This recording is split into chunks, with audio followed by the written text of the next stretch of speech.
میرے محترم بھائیوں اور عزیز دوستوں، آج میں آپ سے ایک ایسے عمل کی بات کرنے جا رہا ہوں جو بندے کو زمین سے اٹھا کر عرش تک پہنچا دیتا ہے، اور وہ ہے اللہ سے رو رو کر مانگنا۔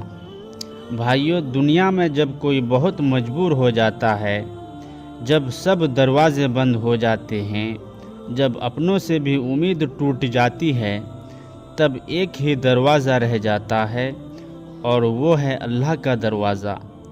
اللہ فرماتا ہے، ادعونی استجب لکم، مجھے پکارو میں تمہاری دعا قبول کروں گا۔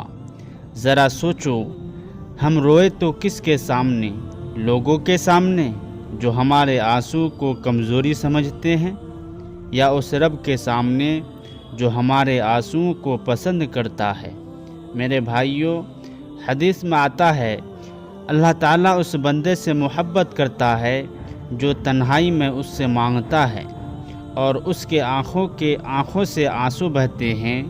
یہ آنسو عام نہیں ہوتے، یہ آنسو دل کے سچائی ہوتے ہیں، یہ آنسو گناہوں کا بوجھ ہوتے ہیں، یہ آنسو ٹوٹے ہوئے دل کی آواز ہوتے ہیں۔ یاد رکھو، اللہ کے سامنے رونا کمزوری نہیں بلکہ ایمان کی طاقت ہے۔ حضرت یعقوب علیہ السلام کو دیکھو، بیٹا برسوں سے جدا رہا، آنکھیں سفید ہو گئی، لیکن شکایت کسی انسان سے نہیں کی۔ فرمایا، میں اپنا غم اور دکھ صرف اللہ کے سامنے بیان کرتا ہوں۔ کبھی سجدے میں جا کر روئے ہو؟ کبھی رات کے آخری پہر میں اللہ سے لپٹ کر مانگا ہے؟ وہ وقت بہت بڑا خاص ہوتا ہے جب دنیا سو رہی ہوتی ہے اور رب بندے کے قریب آ کر فرماتا ہے کوئی مانگنے والا کہ میں دوں؟ ہے کوئی معافی مانگنے والا کہ میں معاف کر دوں؟ اللہ کی قسم، اس وقت مانگی ہوئی دعا کبھی رد نہیں جاتی۔ اگر آنکھ سے آنسو نہیں نکلتے تو دل کو رلاؤ، اپنے گناہ یاد کرو، اپنی غلطیاں یاد کرو، اپنی کمزوریاں یاد کرو، آنکھیں خود بہنے لگے گی۔